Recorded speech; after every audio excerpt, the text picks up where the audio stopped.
Well, thanks so much for coming today. I want to talk about scholarly publishing, and it looks like from your attendance that you might be interested in this as well. So just a quick show of hands, how many of you consider yourselves to be practitioners working with transfer students directly? Oh, that's great. How many of you might be on a faculty tenure track path? One. Okay, very good. How many of you have published something before that you have authored? Couple. How many of you would like to publish something? Yeah, me too. I want to do that every day if I can. All right, so let me tell you, the only question that matters is that you want to publish something. That's the only, if there's a prerequisite, that's the only prerequisite for being here, that you want to publish something. And frankly, that's, in my opinion, the most important thing. It's not that, oh, I'm a practitioner, therefore I don't engage scholarship. No. It's not that, oh, I'm on the tenure track, therefore I'm the only one who can. Absolutely not. It's really about wanting to make a contribution. So my goal today is to talk about what that might look like. So a little bit about my career. I started as a practitioner and really working with adult students and then transfer students. I was an admission and enrollment management person for the first part of my career, and was never really on the scholarly path. I went to grad school, did all that, and it was after about a 15-year administrative career that I made the switch to a tenure track position, sort of by accident, but was interested in it. My point is, when I got my faculty job, I had defended my dissertation 5 years before that. I wasn't on a scholar prep pathway. I was advanced practitioner prep. And so then all of a sudden, I was at a point where not only did I want to publish things, I had to if I wanted to continue to have my job. Publish or perish is very real, isn't it? So for those of you who are on that tenure track, like some, then it is publish or perish. For others of you, it's just about being motivated to make that contribution. So in my session today, in this session, I just want to share some thoughts on some things that I've learned over the years working to publish.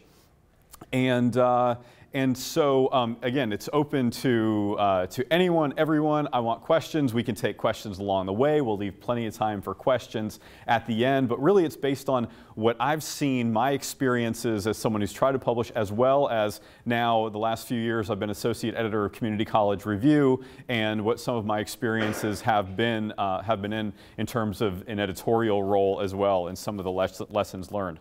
So again, what's your motivation?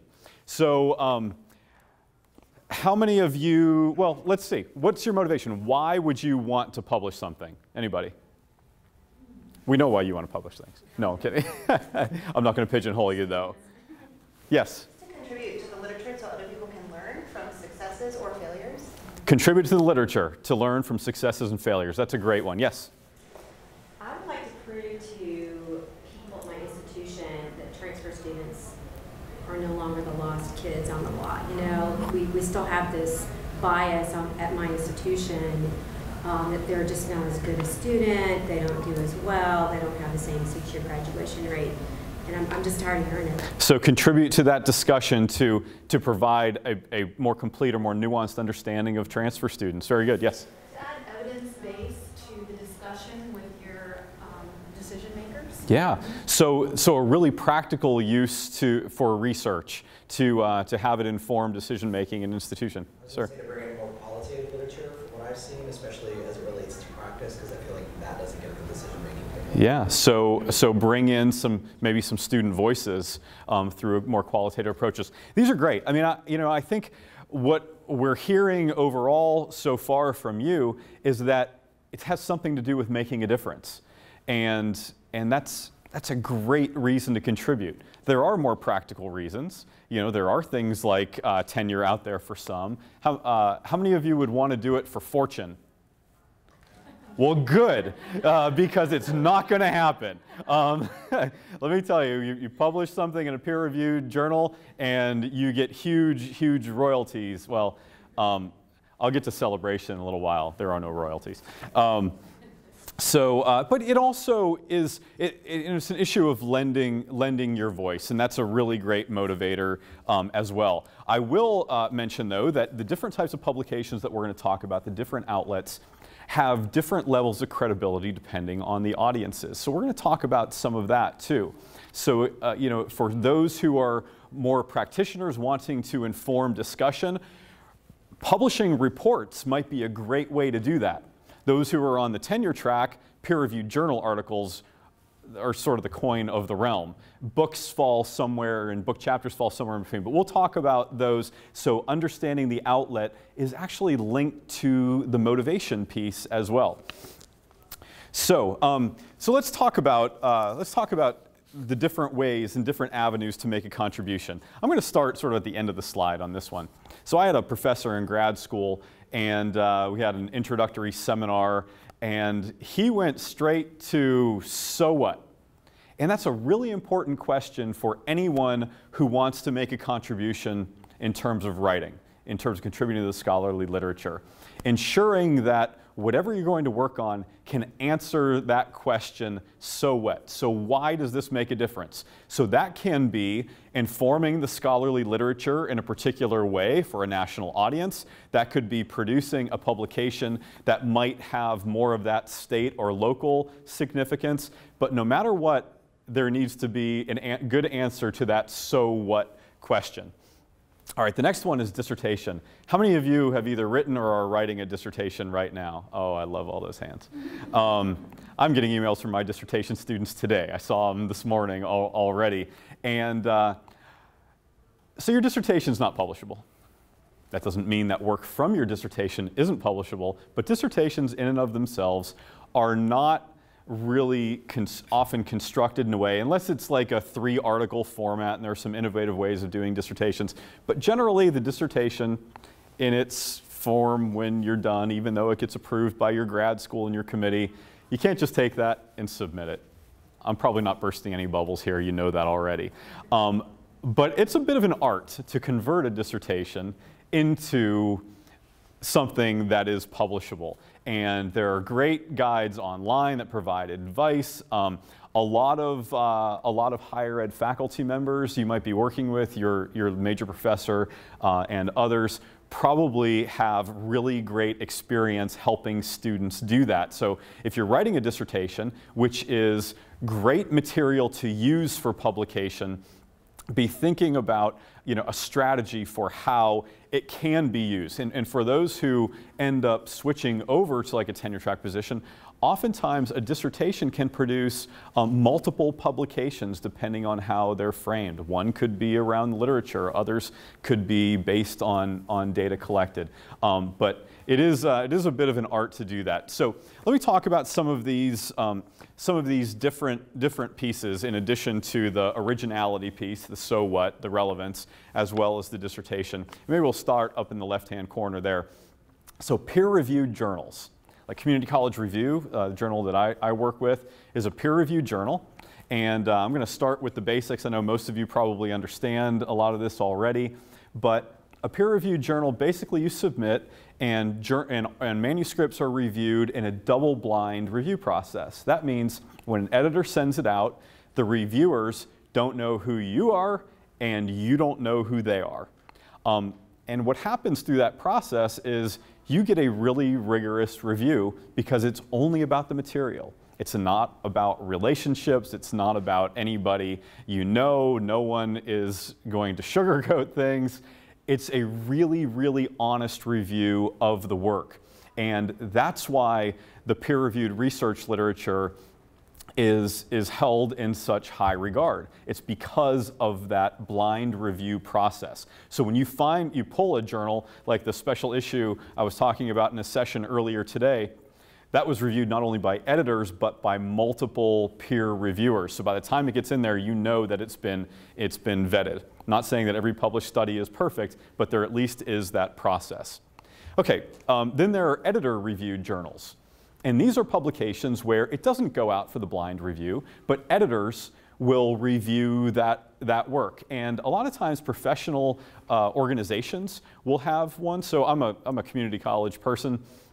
And so Community College Journal, which is the primary publication of the American Association of Community Colleges and a great resource, that's an editor-reviewed piece. They don't send out for blind review. It doesn't mean it's not important, valuable, and with their circulation, to have something in Community College Journal means it's going to reach a really wide audience. So one is not better than the other, it's just a different venue. Book chapters. So edited books, that's another potential way to make a contribution.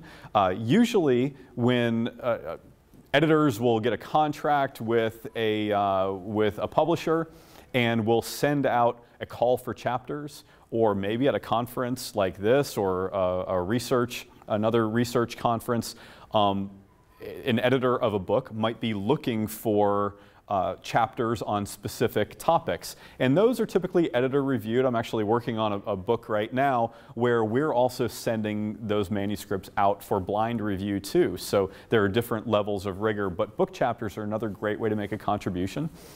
Typically in a peer-reviewed journal, you're going to see mostly data-based pieces, qualitative, quantitative, but using data with original analysis. It's not exclusively that, but that's what you see more of. Editor-reviewed journals, you might see less of the data, more analytical pieces, policy pieces, and some other things. These are generalizations, but pretty true. Book chapters, you see a mix. You see a lot of literature reviews, new conceptualizations, presentations of theoretical or conceptual frameworks, and such. And then we have reports. I feel in many ways we're sort of in the era of the report right now. You can't open, I don't know about you all, but before I get vertical every morning, I pull up my phone. I'm not saying it's good practice, but I do it, and I read the Chronicle and I read Inside Higher Ed. I mean, look at the email blasts. Anyone else do that? Okay, so I have to. I mean, this morning, Inside Higher Ed, and there the new NCES study on first-generation college students, which coincidentally was my dissertation topic many, many years ago. And so I see that, I'm like, oh, I have to read that. So I'm pulling up the link on my phone, and the words are this big, and I'm expanding. We are in the era of the report. That report was released today. Inside Higher Ed reported on it today. It's relevant, it's timely, it's rigorous. They control the publication schedule. So as soon as they're happy with it, it's done. Now, a report like that typically has, they also, even though it's a report, they typically, through NCES, they have a peer-reviewed process as well. They're very rigorous studies. The reports are done by many organizations and released in many ways. I do some work with the Education Policy Center at the University of Alabama. And they do a number of reports. We do them on surveys of state community college directors, Community College Research Center. You heard from John Fink earlier today. They have a robust research report series. And so, again, in many ways, you're more under, when a report comes out is more under your control. So it becomes an opportunity to disseminate information quickly. Where a peer-reviewed journal, you're going to submit it. You're gonna wait some time, get feedback, go through a process again, maybe again, and sometimes even again, and it's going to take, and then it sits in publication, in press for, in production for some time before it comes out. So you're in less control in terms of being an author. So lots of ways to disseminate your work. Let me pause there for a second and check in. Before I go on to the next piece, what questions do you have about these different outlets? Any? Well, how do you choose, right? I mean, if Yeah. you're taking a piece of your dissertation and it has qualitative data, do you shoot for the peer review or do you go right to the editor review? Yeah, so that's a good question. Now, just because something is editor reviewed doesn't mean it's any easier to get in.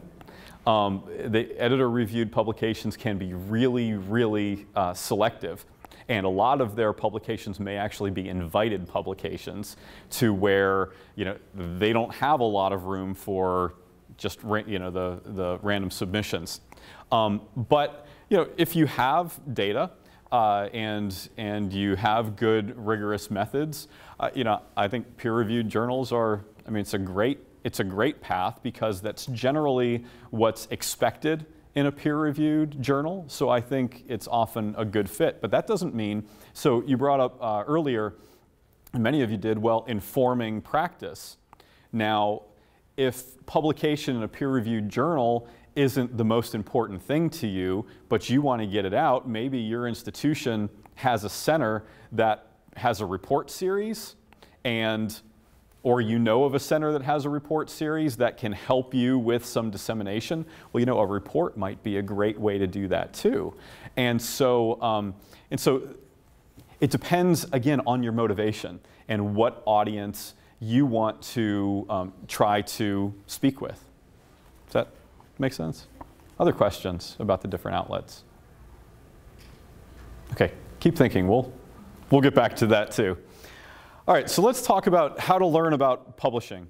The first thing, and you can check this off your list, participate in an editor session. You see, you got an A already, and it's something that I actually do, and I'm so glad, and Judith is here, and we had strategized about doing this session some time ago, and thinking about the audience here, that we'd have a good mix of practitioners, scholars, and practitioner-scholars, but also at pure research conferences, there are editor sessions all the time, and I love to go to editor sessions because I love to hear the perspectives of journal editors. See what they're looking for, what are some of the pitfalls. There's always something new to learn about how to have your work be appealing to journals. So again, editor sessions is more focused on the peer review piece. Attending research conferences. So NISTS is a great conference where you can get access to a lot of research presentations. I love the blend here too between practitioner sessions and research presentations. There are a lot of conferences, as I mentioned, that are solely focused on research. Some of the big ones for us as higher ed scholars would be ASH, the Association of American Association of Higher Education, as well as AERA. There are lots of divisions within the American Educational Research Association that are relevant to what we do. Division J is the one on post-secondary education, but there's also CTE, Special Interest Group, and others. That's a huge research conference. But there are others. Not all are national, not all are that big and overwhelming, especially for those who don't necessarily immerse themselves in research all day, every day. The Council for the Study of Community Colleges is an organization that I'm really involved with, and it's a great community of scholars and practitioner scholars. It's a national group, but a smaller conference focused specifically on community colleges. That's actually where Judith and I met last year. And that conference happens in April every year. Another avenue are the state and regional affiliates of like AERA. So in North Carolina, that's NCARE. In South Carolina, it's SCEPR. You probably have one of these affiliates near you. And these are smaller research conferences, more focused on what's happening at the state and local levels. Not that national research won't be presented there, but they're great opportunities to get your feet wet in a research conference. And I actually have a lot of our doctoral students who go and present at NCARE, and it's a really welcoming and open environment, especially to those who are new to research and new to publishing research. And we have sessions at a lot of these conferences that the work doesn't even have to be done. Roundtable sessions, poster presentations. We had some great posters here last night where people can present not only the work that's completed, but even work in progress to get feedback. And that's so much what academic conferences are about, is receiving feedback before you would even submit a paper for publication. It's also a great place to meet people, to meet editors, meet colleagues, to hear what other people are doing. And that leads me to the next bullet here, which is becoming a reviewer. So once you have a couple publications under your belt, then it's a great time to become a reviewer, one of those blind reviewers for a journal. But until that point, especially if you're new to the scholarly world, reviewing for conferences is a great way to get started. It gives you a sense, and I can tell you, like from the CSCC perspective, we're always looking for our members, to be reviewers. I mean, when you have hundreds of proposals and you want 2 or 3 blind reviews for each one, that's a lot of people to review. And so becoming a reviewer for a conference and then later, if not now, for a journal is a great way to get a sense of what's out there, what's being published, and it gets you to be just a part of that process. And then talk with editors and publishers. So again, conferences are a great way to do that. Emails are good. I've emailed editors in the past, like when I have an abstract of a project that I'm working on and I want a sense of whether or not it's a good fit. I've emailed editors before. I'm not saying I do that every time, but editors are usually open to that question, especially in person. Also, like editorial teams at Community College Review, we go to the higher ed conferences and we sit in sessions that are related to community colleges. And after, I go up and I talk with authors. And I encourage them to think about Community College Review as an outlet if I really think that their piece is appropriate. But let me then throw in this caveat. Even when an editor is nice to you, that doesn't mean you're going to get published. But it opens a dialogue. And a lot of times it's just about that feedback. It's about getting that conversation started. And, and that's what conferences are about, engaging in the conversations like you all have been doing here this week. Okay, so then to be competitive. So when I say be competitive, it's not that you want to be competitive with your neighbor, but know that getting published, especially in a peer-reviewed outlet, not everything gets accepted. A lot of community college, well, there aren't a lot of community college journals, but in the community college journals, you might see an acceptance rate somewhere around 25%. That would mean that 3 out of every 4 manuscripts submitted doesn't get published. There are some of the most selective journals in the field of higher ed. We might call them, the Big 4, Journal of Higher Ed, the Review of Higher Ed, Research in Higher Ed, and Journal of College Student Development. There are also a lot of other really great journals. But those top journals will probably have an acceptance rate between 5 and 10%. So that means 10 to 20, out of 10 to 20 submissions, only 1 of those ultimately makes it in. But there is a whole range of acceptance rates for journals, and that's one of the considerations, and that's where I mentioned being journal aware is so important. Understand your work, understand the types of articles that are published in that journal, and a great way to do that is to read that journal before you submit. Question? So the question is about so many journals popping up, and each one potentially has its own mission. How do you navigate all of that? There are always going to be the most selective journals, and looking at acceptance rates, right or wrong, it's a measure of quality. Some of it is about the size of the field too. Now the big higher ed journals have the entire field of higher ed, all the topics that can potentially be submitted. The community college journals, Community College Scholars, sort of a smaller group, so that might drive issues of acceptance. But how to navigate them? So there are resources to look at and identify what acceptance rates are. That's a good way. I think looking at which journals are associated with particular organizations, like the journals that are associated with ASH or AERA would be among some of the most selective.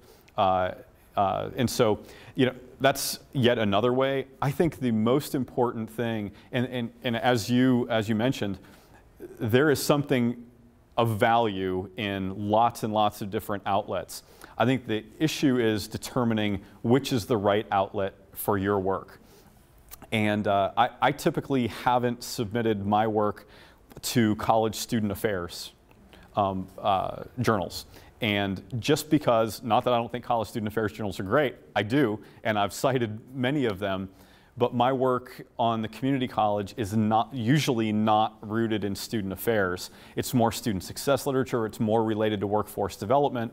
So I've published some pieces that might be community college focused, even if they're around policy issues or student success issues. in like some CTE journals, a lot of community college journals. Some have branched over into regular higher ed student success, focused publications. But I know that a lot of my work, since I don't use a lot of student development theory, might not be quite appropriate for that audience. It's not a judgment of value. It's a judgment of, I don't think their readers would really love, what I'm doing in terms of fitting into their scope. I don't know if that answers your question. No, it helps. It seems to be a phenomenon. I don't know if it historically has always been the case, but with the internet and everything being so rampant now, it's just always there, right? And some of them, they seem to have less established processes to curate their content, and it makes me feel a little worried for the field that maybe that is going to, I'm going to use watered down, that's not really what I mean, but you kind of get what I'm going. Sure, yeah, I mean, I think there are always new outlets. I think the question is, what's their purpose, what's their intent? I typically, and again, this is just from an author's perspective, I typically don't submit to a journal where I have to be a member of anything, in terms of paying dues or anything. That's just not something that I personally want to be a part of. But there are some of those options out there too. But that typically wouldn't be something that I would target. And there are probably examples of great journals where you have to do that. But the community college journals, we don't. When I think about the 3 or 4 main community college journals, that's not a part of it. But yeah, it is a lot to navigate. But I think the key to all of this is reading those journals, and making a bit of a judgment for yourself as a knowledgeable scholar, practitioner-scholar. Sure. Any other questions?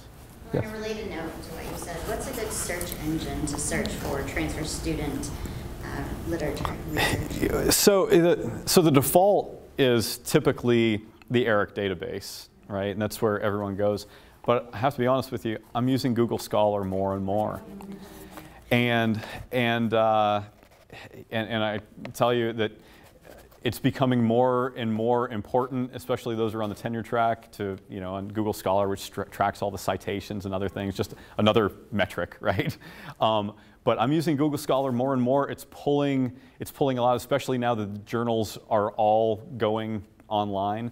So it's a great way to get content fast. Now, the problem is not everyone on all of your campuses is going to have the same level of access. I'm at a pretty big university where our subscriptions are vast. I can get access to just about everything, and the librarian for the College of Education where I work, if I send an interlibrary loan request, I don't know if they do it or if it goes, my point is I can get stuff emailed to me really fast. Not everyone has that luxury. I spent years working in the community college setting and in a state system office where I didn't have that kind of access. Community colleges typically don't have the same subscriptions in terms of the package that they get. So like Google Scholar is great from where I am on campus because I can get full access links to just about everything. It was very, very different if I'm not logged in or if I'm somewhere else. So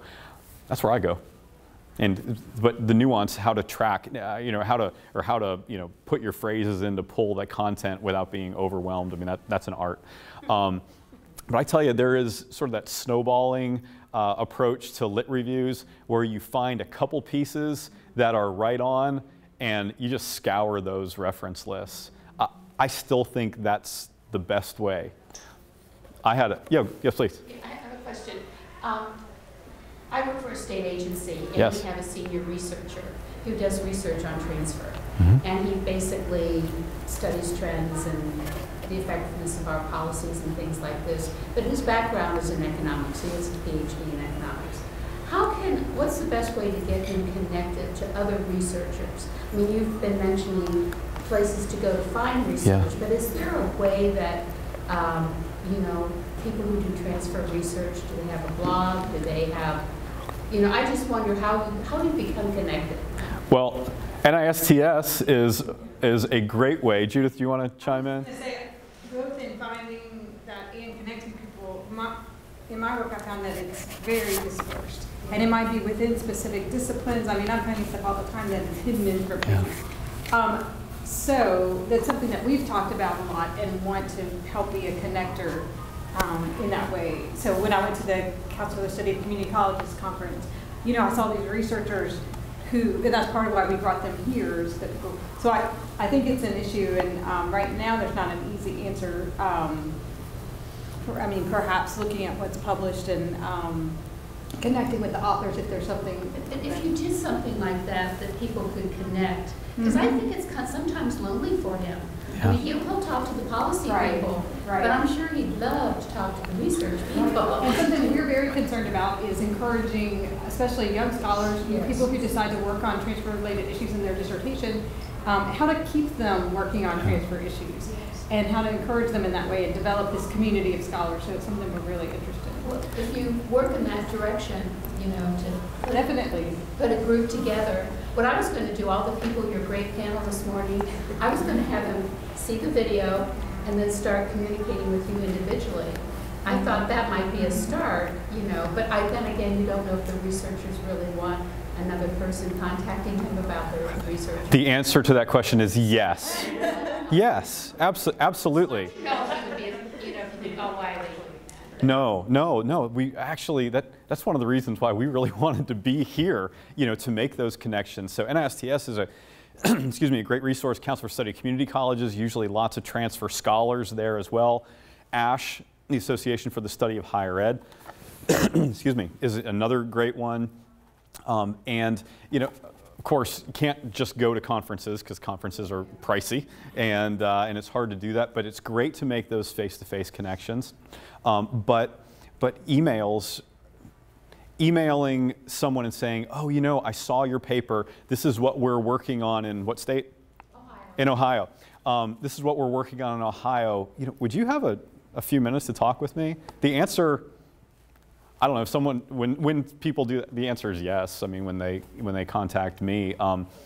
I think another great way too, and this is actually something that I wrote just a little paper about years ago, is partnering with folks like me and others who are at universities who do research on higher education. There's nothing, I mean, and I come from a practitioner background and I come from a state system office background. I love to get together with practitioners and to talk about their issues and talk about things that I'm finding. And so, you know, so making those connections locally with scholars that might be within your state is a great opportunity then for partnerships. And I have some of those where I'm talking with people in North Carolina right now about transfer issues, and we just come at it from some different perspectives. So I think making the connections between practitioners and scholars, and even someone, you know, who might be in a system office working on transfer research, but might look at it for very different purposes. Because again, we have different outlets, different motivations for why we do the research. Making those connections is a great way. Sure. I think NISTS too can maybe collaborate or facilitate, because I get excited when I come to the conference, but then it's kind of like done, you know?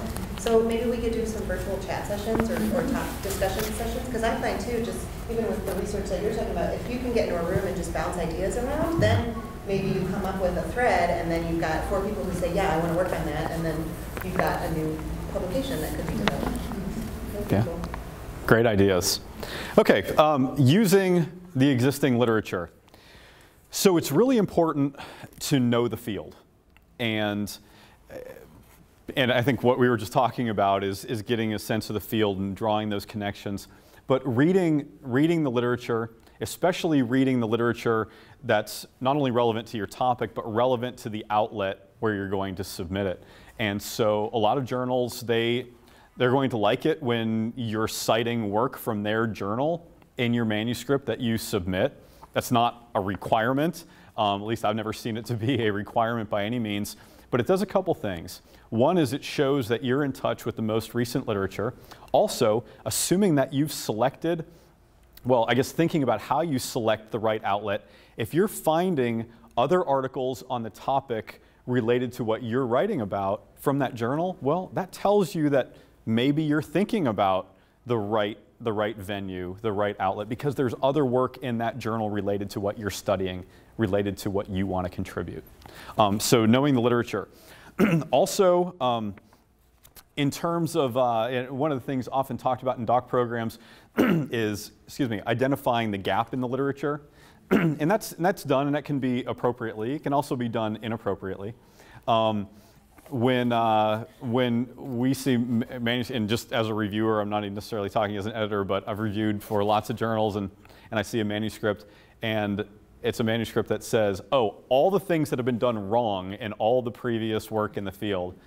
Well, that's probably not the right way to go about it, because guaranteed there are things wrong with every study. There's no perfect study. If there were, we wouldn't have to do any more. It'd be done. Everything would be decided. But there are limitations. There are always limitations to studies, and those need to be acknowledged.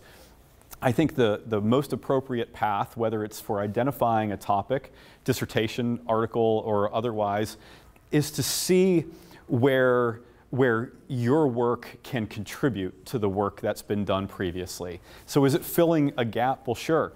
But it's making a contribution to that broader literature, and that can be done in lots of ways. No matter what the outlet is, a report can do that just as well as a journal article can do that. So it's about making a contribution.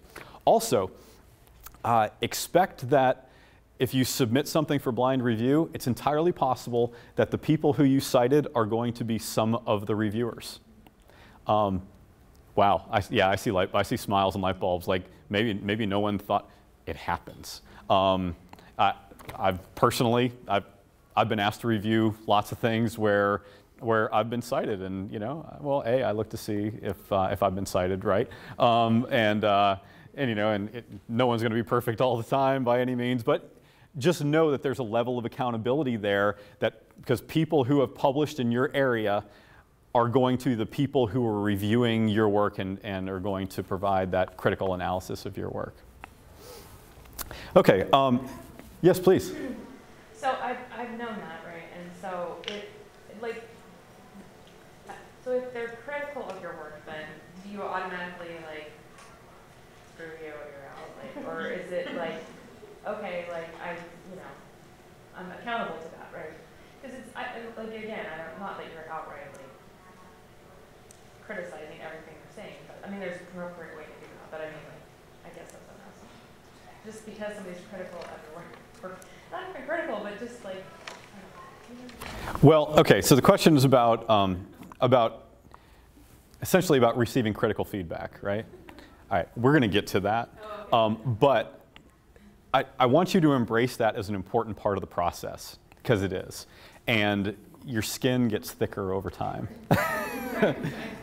And so the whole idea, and it actually does you a favor, because you want your work to be as good as possible, and without that criticism, frankly, the internet's written in ink. Once your words are out there, they're out there, and so so you want it to be as good as possible in terms of the end product. I know I wouldn't want any first draft of anything of mine to be online. So, but yours is a really important question. We're going to get to that. Thank you. See how I'm doing on time. Okay. One more thing. Employ methods appropriately. I think that's sort of a given. Oh, and collaborate with co-authors. That's critical. Sole authorship is highly valued, but I tell you, I know that the best work that I have done is with other people. More minds are usually better than one mind. That's my personal philosophy on that. Okay, so I used to play golf a long time ago before I had a family and I had 5 hours to kill on a Saturday. Now I try to write publications whenever I can and try to be a good dad.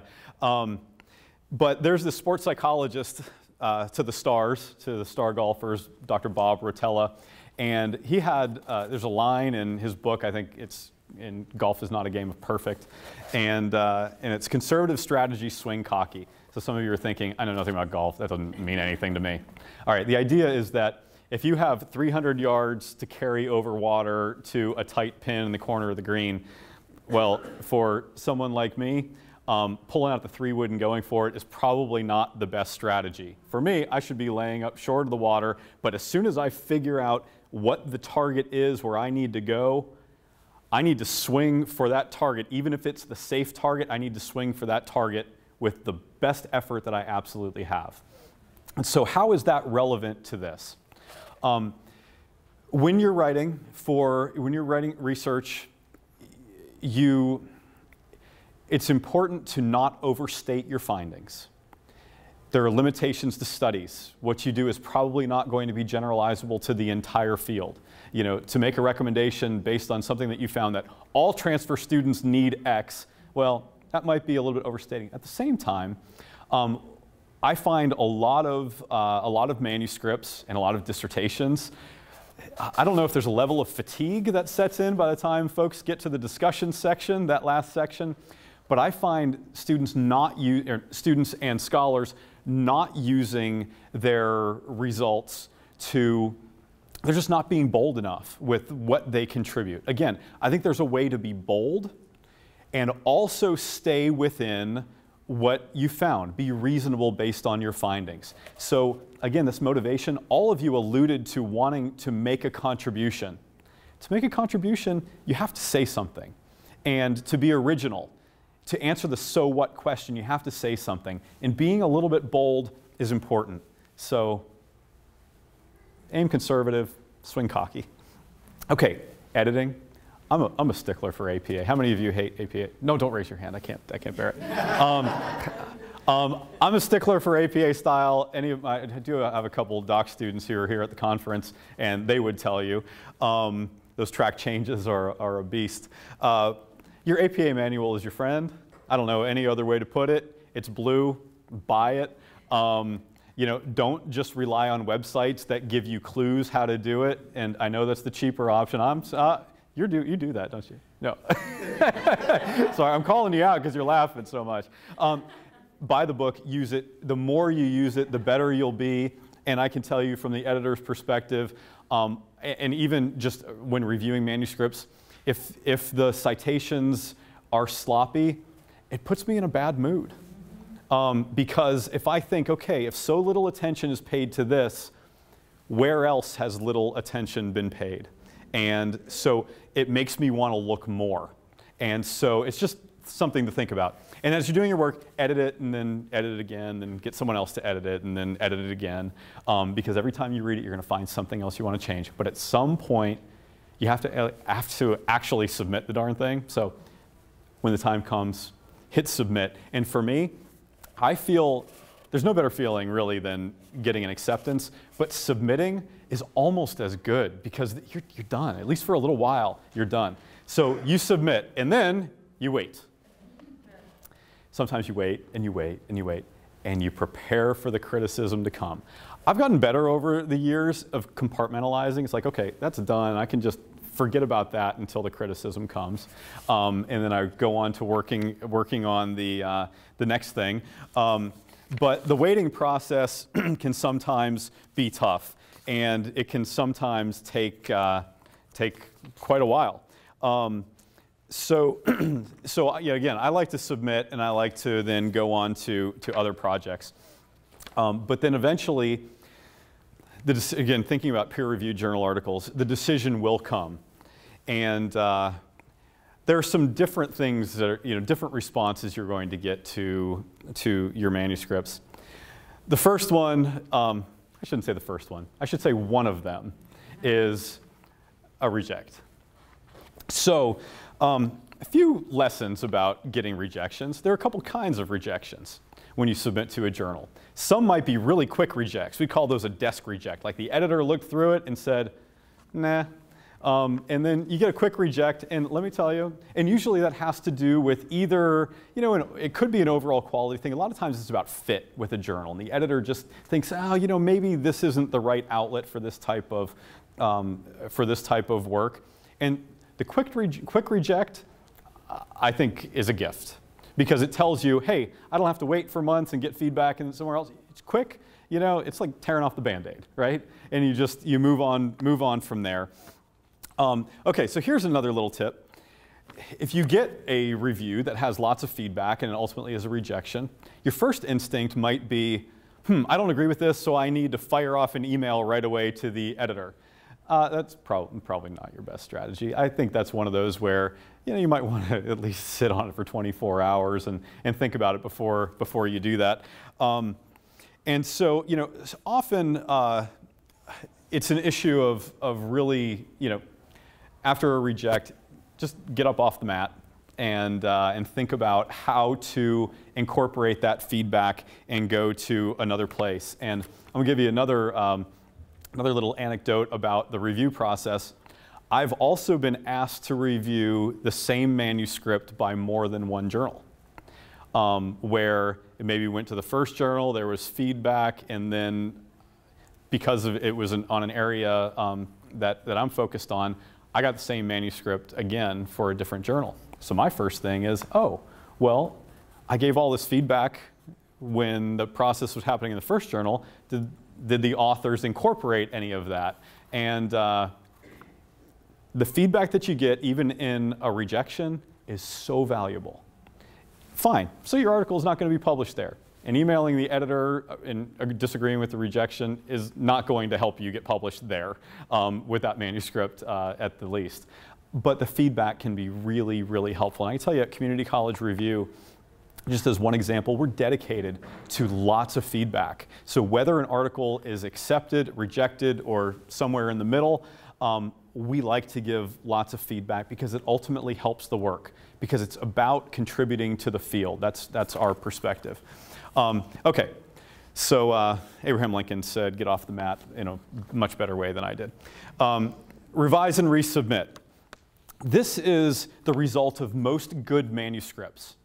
Is it a rejection? Yes, but it's an invitation to make the revision and to send it back in. And so the feedback might be tough to take, but you're prepared for the criticism. So, so when you get it, you know that you can actually incorporate it. And actually a revise and resubmit, journals take that very seriously when they give you one of those. The expectation is that you will revise it and resubmit. They're usually not given out as gifts like, oh, we don't want to hurt this person's feelings, so we'll give them what we'd call an R&R instead of a reject. No, if we give you the feedback, if journals give you the feedback, they expect that you're going to take that feedback and they want to see that manuscript again. So, it's tough. It's tough to open up that feedback and read through it, and because you've invested months, if not years, in a project, and then it comes back with all this stuff about all the things that are wrong with it. But if you view it through a different lens, that it ultimately gets you to a better product, that helps. And so that's a place, that's really a time, as Marie Curie said, to have confidence in yourself and to know that there's an important contribution to be made. And again, going back to that motivation, what's driving you to do this? Let that be the driving force for revision. Except, well, I mean, no one said it better than Cool in the Gang. All right, so maybe not the most academic line to put here, but I mean, come on, it's right on, celebrate. So I made a vow to myself when I made this switch about 9 years ago to faculty and started trying to get stuff published, that every time I got an acceptance, I would celebrate. Now, I'm not talking, we are going to the Greenbrier for the weekend, but it might be saying to my daughter, okay, we're going out for ice cream tonight. But it's just taking a minute to be like, okay, something went really well. And even after you have a lot of publications, an accept is it's a powerful thing. It makes you feel good. So, so celebrate it. All right, and then the unknown. So I was along the music line, so I gave you a Katie Lang there. Sometimes it takes time to hear, and every journal is going to be a little bit different. So one of the questions that I often get is, well, when is it okay to send an email to the editor to say, hey, where's my review? What's happening? Well, a lot of journals, they will publish their timelines, like an expected time to review. At Community College Review, our average is 5 weeks for a peer review, which is really, really fast. A lot of journals are in that neighborhood of 3 months. Just to give you a little bit of just an anecdote about persistence, I once did a manuscript that, I'm not saying it was the best paper I've ever written, but it was on a really important topic with a somewhat limited data set, but I was really dedicated to getting this done. 13 months for a review of the first journal, flat out reject. 7 months review with another journal, flat out reject. 4 months review in journal number 3, which actually was a better journal than the other 2. I finally found the right fit. Got to revise and resubmit. About 4 months after that, we got the second revise and resubmit, and then it was finally accepted. By the time we collected data, it was a 4-year project. But you know, so a test of persistence, yes, but it's not also about just that one publication. I've had multiple articles on that topic since. I've used the framework in that article for all of those. I'm now working on a federal grant proposal based on that topic that all started with that first manuscript that maybe wasn't, you know, we had a hard time finding the right audience. Persistence is important, but it does take time for that review to happen. You know, so my only advice about when to contact the editor, when to question the timeline is, first, look and see what the published general timelines are for that journal, and then just be respectful. I think, you know, when you're respectful, a well-worded email to the editor just saying, you know, I look forward to hearing, curious about the status. Another thing, too, is that so many journals now have websites that show you the status of Community College Review. We do. You can log in and see if we're still waiting on reviewers, that it's not just sitting with the editor. If it says awaiting on reviewers, that means we haven't gotten the peer review back yet, so you know exactly what the status is. So it's a little bit easier to track these days than perhaps it used to be when we just sort of waited and waited and waited. So again, I mean, I think the key to all of this is persistence. Scholarly work, publication, it's hard. And it's hard because it informs so much of what's done, and it should be a rigorous process.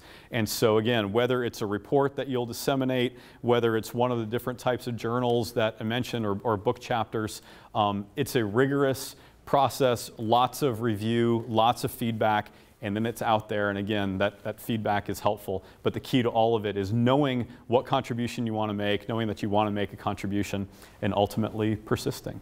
So let me pause there and see what questions you have. I was just going to say real quick before people start dispersing, based on this initial discussion, and I'm a high-tech lady, so I'm going to ask that if people are interested in being involved in that kind of transfer research meeting, could you check in with me before you leave, and we'll get your name and email and kind of start maybe beta testing. Great. So it sounds like there are some really good opportunities here at NISTS to maybe start to make those contributions. Questions? Okay, I think my question, okay, so earlier when we were talking, I think really what I'm asking is if I'm submitting something and it's critical of another paper who is not reviewing it, yes. Is that an automatic rejection? Oh, no. Okay. No, I don't think so. I don't think so at all.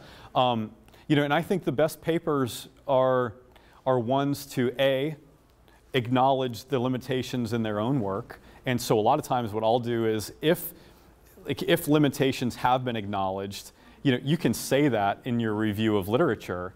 And because usually the authors of published work, they know that there are limitations, and they also pose suggestions for future research. So I've cited authors who have posed suggestions for future research and show how I'm addressing those. So again, it's not an issue of necessarily being critical. I mean, sometimes there are papers that need to be critical of particular theories or approaches, and there's a place in the literature for that. I mean, actually that critical discourse occurs through publication. So I don't want to say that we shouldn't, the scholarly literature is critical.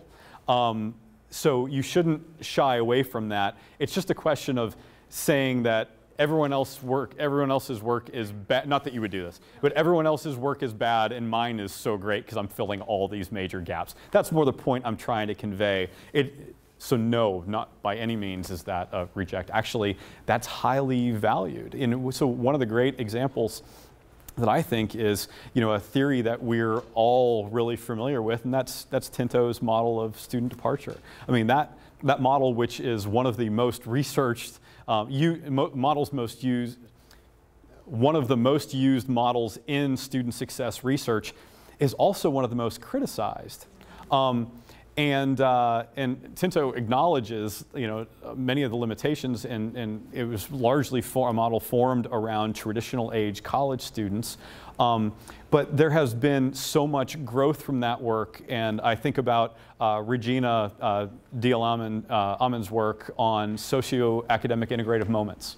It's a great way to say, you know, there are some things here that maybe for community college students aren't a great fit. So maybe it's not the right model in that sense, but let's use some of these elements and build on that. So it's a criticism, but then it's a way to build on in a really constructive way to inform how the field moves forward.